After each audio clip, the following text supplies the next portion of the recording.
नमस्कार मंडळी. मंडळी, मी वास्तुज्योतिष सल्लागार नयन धोत्रे आपल्या सगळ्यांचं स्वागत करतो आपल्या या आवडत्या यूट्यूबवरील चॅनल ज्योतिष कट्टा यामध्ये. चॅनलला अवश्य सबस्क्राईब करा, सोबत दिलेलं बेलचं चिन्ह सुद्धा दाबा. मंडळी, आजच्या भागामध्ये आपण माहिती करून घेणार आहोत राशीचक्रातल्या पहिल्या म्हणजे मंगळ ग्रहाच्या अंमलाखाली येणाऱ्या मेष राशीच्या जानेवारी 2026 महिन्यातल्या मासिक राशी भविष्याची. सर्वप्रथम तर या नवीन सुरू होणाऱ्या इंग्रजी वर्षाच्या आपल्या सर्व मंडळींना ज्योतिष कट्टाच्या वतीने अनेक अनेक हार्दिक शुभेच्छा. मंडळी, हे राशी भविष्य नेहमीप्रमाणे आपल्या चंद्र राशी म्हणजे जन्मराशीनुसार आपण जाणून घेत आहोत. तसेच यामध्ये सांगितलेली माहिती ही आपल्या वैयक्तिक कुंडलीतील ग्रहस्थिती, दशा, महादशा यानुसार आपल्याला अनुभवायला मिळते. हे ज्योतिषशास्त्रीय सत्य लक्षात ठेवून हा व्हिडिओ आपल्याला पाहायचा आहे. असं असलं तरी महत्त्वाचे शुभ किंवा अशुभ ढोबळ परिणाम निश्चितपणे कमी अधिक फरकाने आपल्याला अनुभवायला मिळतातच. आणि म्हणूनच आपण ठेवू शकता काटेकोर लक्ष व करू शकता परिपूर्ण नियोजन या संपूर्ण महिन्याचं. व्हिडिओच्या शेवटच्या भागामध्ये आपण जाणून घेणार आहोत या जानेवारी महिन्यातील शुभ आणि अशुभ दिवस चंद्राच्या गोचर भ्रमण स्थितीनुसार अगदी दैनंदिन राशी भविष्याप्रमाणे व शुभ परिणाम वाढवणारे आध्यात्मिक उपाय व्हिडिओच्या शेवटच्या भागात. तेव्हा व्हिडिओ अगदी शेवटपर्यंत संपूर्ण पहा.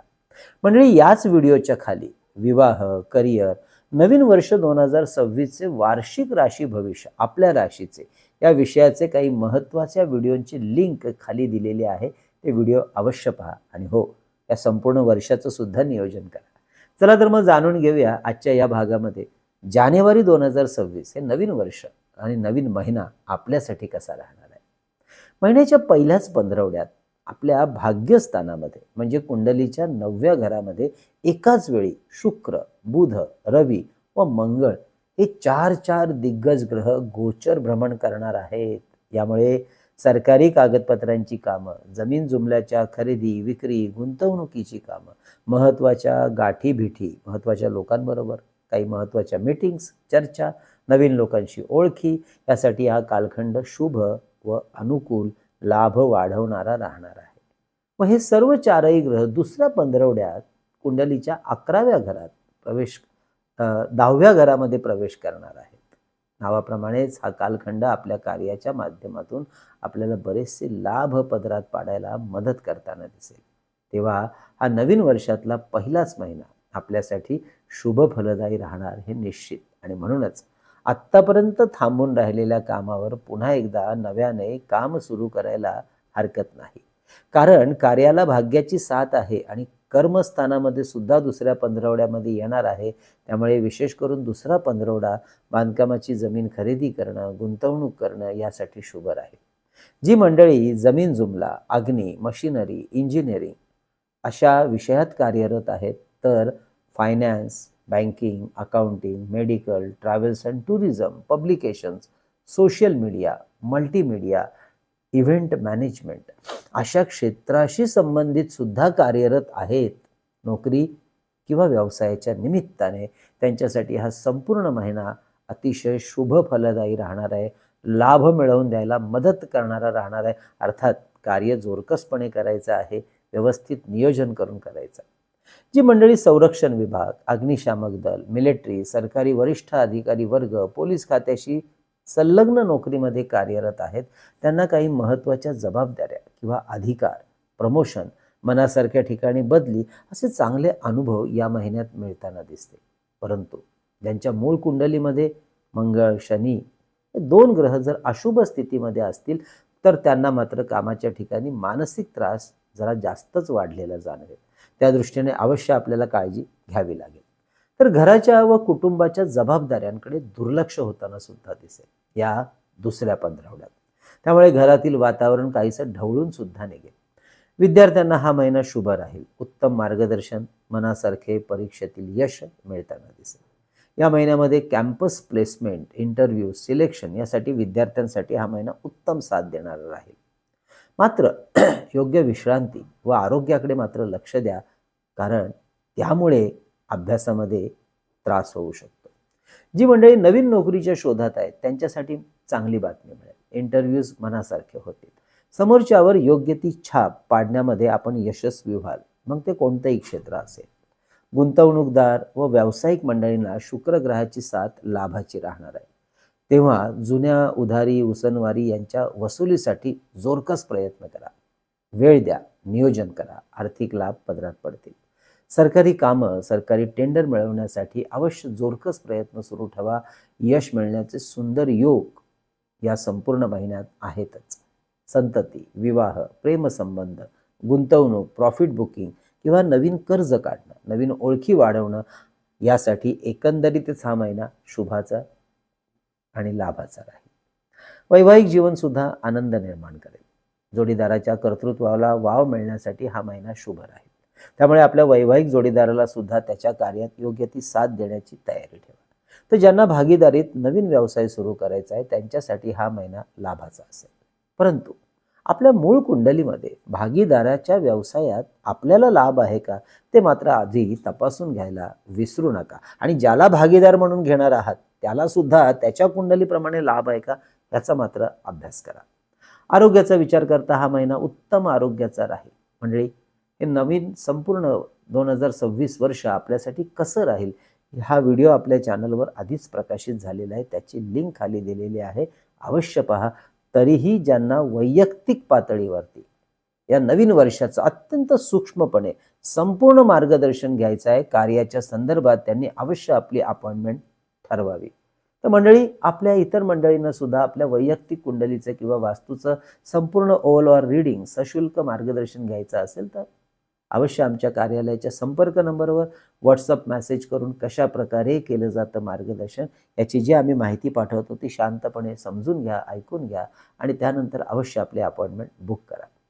हे मार्गदर्शन ऑनलाईन पद्धतीने फोनवरूनच करत असल्यामुळे अगदी देशाच्या कान्याकोपऱ्यातून किंवा परदेशातून सुद्धा आपण सहज आपल्या घर बसल्या मार्गदर्शन घेऊ शकता आमच्या इतर क्लायंट्सप्रमाणे. यासाठी आमचा संपर्क व्हॉट्सअप नंबर आहे 9892156163. हा नंबर थंबनेलवर आणि खाली डिस्क्रिप्शनमध्ये नेहमी दिलेला असतो. चला, शेअर मार्केटच्या गुंतवणुकीचा विचार करूया. या महिन्यामध्ये banking, logistic, IT, electronic, engineering, finance, FMCG, power, pharma हे सेक्टर फायदा मिळवून द्यायला मदत करते. तरीही योग्य मार्गदर्शन घेऊनच गुंतवणूक करा. इंट्राडे ट्रेडिंग करणाऱ्यांसाठी हा महिना लाभाचा राहील. मंडळी, ही होती या 2026 जानेवारी महिन्यातील महत्त्वाच्या गोचर ग्रहांच्या भ्रमणाची स्थिती, परिस्थिती आणि परिणाम. आता आपण नेहमीप्रमाणे जाणून घेत आहोत थोडक्यात परंतु अतिशय महत्त्वाचं म्हणजे दैनंदिन राशीफळ. त्यामुळे या महिन्यातील शुभ आणि अशुभ दिवस अगदी निश्चितपणे समजायला जास्त सोपं जाईल. महिन्याची सुरुवात आपल्यासाठी अत्यंत सुंदर आणि लाभाची राहणार आहे. 1 ते 3 जानेवारी हे 3 दिवस सुखद व आनंदाची अनुभूती देणारे दिवस असतील. नवीन कार्याशी जोडणं, नवीन काहीतरी कार्य शिकणं, कुटुंबासाठी आर्थिक निर्णय घेण्यासाठी अनुकूल दिवस. कामानिमित्ताने प्रवासाची तयारी व आखणी अवश्य करू शकता. स्वतःसाठी वेळ देण्यासाठी व स्वतःसाठी, कुटुंबासाठी खरेदी, गुंतवणूक करण्यासाठी हे दिवस शुभ राहतील. पुढचे 2 दिवस 4-5 जानेवारी कुटुंबातील काही गोष्टींमुळे थोड्या चिंता वाढतील. मात्र वाहन, घर, जमीन, जुमला यांच्या खरेदी विक्री संदर्भात दिवस शुभ असतील. तरीही कोणतेही निर्णय शांत डोक्यानेच घ्या व घरासाठी थोडा जास्त वेळ द्या. पुढचे 3 दिवस 6-7-8 जानेवारी विद्यार्थी व गुंतवणूकदार, भांडवलदार यांच्यासाठी शुभ असतील. इंटरव्ह्यूज, कॅम्पस प्लेसमेंट, महत्त्वाच्या परीक्षा यासाठी सुंदर अनुभव राहतील. प्रॉफिट बुकिंगसाठी लाभाचे दिवस. महत्त्वाच्या गोष्टींमध्ये गुंतवणूक करण्यासाठी, खरेदी विक्री करण्यासाठी हे दिवस शुभ राहतील. पुढचे 2 दिवस म्हणजे 9-10 जानेवारी आरोग्याकडे जरा जास्त लक्ष द्यावं लागेल. धावपळ, दगदग सांभाळायची आहे. विरोधकांच्या हालचालीवर सुद्धा थोडंसं बारीक लक्ष द्या. पुढचे 3 दिवस 11-12-13 जानेवारी महत्त्वाच्या कामासाठी, कोर्ट कचेरी याचे निर्णय घेण्यासाठी शुभ दिवस. वैवाहिक जीवनासाठी आणि व्यावसायिक निर्णय घेण्यासाठी अवश्य या दिवसात विचार करू शकता. शुभ फलदायी दिवस. जोडीदाराची साथ उत्तम मिळेल. महत्त्वाच्या गोष्टींचे निर्णय अवश्य घेऊ शकता. लग्न कार्याचा निर्णय सुद्धा या काळात घेणं उत्तम राहील. त्या संदर्भातली काही बातचीत करणं, तसेच महत्त्वाच्या कागदपत्रांवर सह्या करणं, लोकांशी संपर्क साधणं यासाठी हे दिवस शुभ राहतील. व्यावसायिकांना हे दिवस अत्यंत लाभाचे. 14 आणि 15 जानेवारी ह्या 2 दिवसात मात्र थोडीशी सावधानता ठेवायची आहे. वादावादीपासून स्वतःला लांब ठेवायचं आहे. काही प्रसंगात सामंजस्याने घेतलेलं उत्तम राहील. जुन्या आरोग्याच्या समस्यांवर या काळात दुर्लक्ष करू नका. लांबचे प्रवास आरोग्यासाठी टाळल्यास उत्तम राहतील. 16 ते 22 जानेवारी हे पुढचे 7 दिवस या काळात भाग्याची साथ आपल्याला आपल्या कार्याच्या अनुषंगाने उत्तम मिळत राहील. यात्रा, धर्मकार्य, मंगल कार्य यासाठी हे दिवस शुभ असते. मित्र, नातेवाईक, वडीलधारी मंडळी, वरिष्ठ अधिकारी यांची कामाच्या संदर्भात उत्तम साथ मिळेल. नोकरीमध्ये अनुकूल परिणाम साधू शकाल. नवीन नोकरीच्या शोधात असलेल्या मंडळींना चांगल्या नोकरीचा शोध या काळात मिळायला योग चांगले आहेत. धनवृद्धी, भाग्यवृद्धी याचा उत्तम अनुभव आहे. थांबून राहिलेल्या कामाला पुन्हा एकदा गतिमान करण्यासाठी अवश्य आपली गतिमानता वाढवू शकता. महत्त्वाच्या कामासाठी शुभ आणि अनुकूल दिवस, अर्थात योग्य मार्गदर्शन आणि नियोजन मात्र करायला विसरू नका. 23-24 जानेवारी कुटुंबाच्या व स्वतःच्या आरोग्याकडे लक्ष द्या. नवीन गुंतवणूक, नवीन निर्णय सांभाळून करावे लागतील. उधारी आणि उसनवारी टाळलेली उत्तम. परदेश गमनाची संधी मात्र घेऊ शकता. थोडेसे खर्च वाढवणारे हे दिवस असतील, त्यामुळे अनावश्यक खरेदी टाळलेली उत्तम. घातपात, अपघात यासाठी थोडेसे अशुभ दिवस आहेत. सांभाळून राहा. कुठेही अनावश्यक धाडस दाखवू नका. सावध राहा. 25 ते 31 जानेवारी महिन्यातले हे शेवटचे 7 दिवस अतिउत्तम दिवस. स्वतःसाठी, कुटुंबासाठी महत्त्वाचे निर्णय अवश्य घेऊ शकता. उत्साह व आनंदात भर टाकणारे हे दिवस. नवीन गुंतवणूक, जुन्या गुंतवणुकीमधून प्रॉफिट बुकिंग यासाठी शुभ दिवस.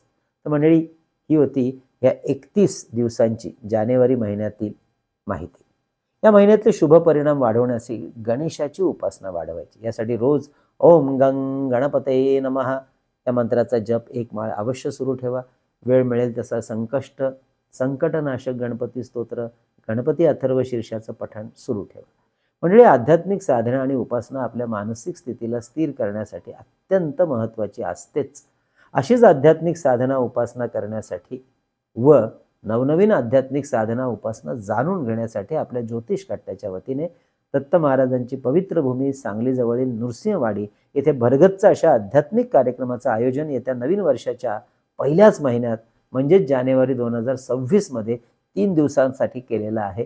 तारीख असणारे 9, 10, 11 जानेवारी 2026 शुक्रवार, शनिवार, रविवार. कार्यक्रमाची अधिक माहिती घेण्यासाठी, आपले नाव नोंदणी करण्यासाठी अवश्य कार्यालयाच्या संपर्क व्हॉट्सअप नंबरवर मेसेज करून ही माहिती आपण जाणून घेऊ शकता. या संदर्भातल्या माहितीचा विस्तृत व्हिडिओ तसेच आपण स्वतः वाडीला दर्शन घ्यायला जात आहे तर त्याचं महात्म्य आणि दर्शन कसं घ्यावं हा सांगणारा व्हिडिओ सुद्धा प्रकाशित केलेला आहे. दोन्ही व्हिडिओची लिंक खाली डिस्क्रिप्शनमध्ये दिलेली आहे, अवश्य पहा. मंडळी, ही होती मेष राशीची माहिती या जानेवारी 2026 महिन्याच्या संदर्भातली. माहिती कशी वाटली अवश्य कळवा. जास्तीत जास्त लोकांपर्यंत व्हिडिओ शेअर करायला विसरू नका. तसेच आवडला आहेच ना तर लाईक सुद्धा करा. म्हणजे आपल्या ज्योतिष कट्ट्याच्या वतीने प्रकाशित केलेले विविध स्तोत्र आणि मंत्र यांचे संकलित केलेलं अप्रतिम पुस्तक चैतन्य लहरी भारतामध्ये आपल्याला कुठेही मागवायचं असेल तर आमच्या संपर्क नंबरवर 331 रुपये फोनपे करा. त्याचा स्क्रीनशॉट, तुमचा संपूर्ण पत्ता आम्हाला व्हॉट्सअप करा पिनकोड नंबर सहित. त्याच पद्धतीने परमपूज्य टेंभे स्वामी महाराजांनी रचलेला अप्रतिम ग्रंथ श्री सप्तशती गुरुचरित्र सार हा सुद्धा आपण मागवू शकता 151 रुपये फोनपे करून. हा ग्रंथ स्त्री, पुरुष, आबालवृद्ध कोणीही याचं वाचन करू शकतात, पारायण करू शकतात असा अप्रतिम 700 ओव्यांचा ग्रंथ आहे. तसेच अष्टोत्तर शतनामावली, विविध देवदेवता आणि काही महत्त्वाचे ग्रह 24 अशा 108 नावांचं संकलित केलेलं पुस्तक 151 रुपये फोनपे करून आपण मागवू शकता. तसेच शुभमुहूर्तावर अभिमंत्रित आणि सिद्ध केलेली विविध रुद्राक्ष, विविध ग्रहांची यंत्र, विद्यार्थ्यांसाठी गणेश रुद्राक्ष, सिद्धी गणेश यंत्र, सरस्वती यंत्र, तर आपल्या ऐहिक सुखासाठी आपल्या कार्यालयात आणि वास्तूत ठेवता येण्यासारखं श्रीयंत्र, कुबेर यंत्र, वास्तुदोष निवारण यंत्र, अन्नपूर्णा यंत्र, वास्तू इंद्राणी यंत्र, सुदर्शन यंत्र, मेरुश्री यंत्र, लक्ष्मी कवडी, दक्षिणावर्ती शंख ही सुद्धा आपण ऑर्डर करण्यासाठी आधी माहिती घेण्यासाठी व्हॉट्सअप करा आणि नंतर आपली ऑर्डर करा. तसेच आपल्या वास्तूतली चैतन्य ऊर्जा वाढवणारं हे धूपदीप पात्र हे सुद्धा आपण ऑर्डर करू शकता. माहिती खाली डिस्क्रिप्शनमध्ये दिलेली आहे. म्हणजे असा हा नवीन वर्ष जानेवारी पहिलाच महिना आपल्या सर्व कार्याला सिद्ध करणारा आणि यश प्राप्त करून देणारा राहो ही भगवंताचरणी प्रार्थना. कळावे लोभय असावा. धन्यवाद.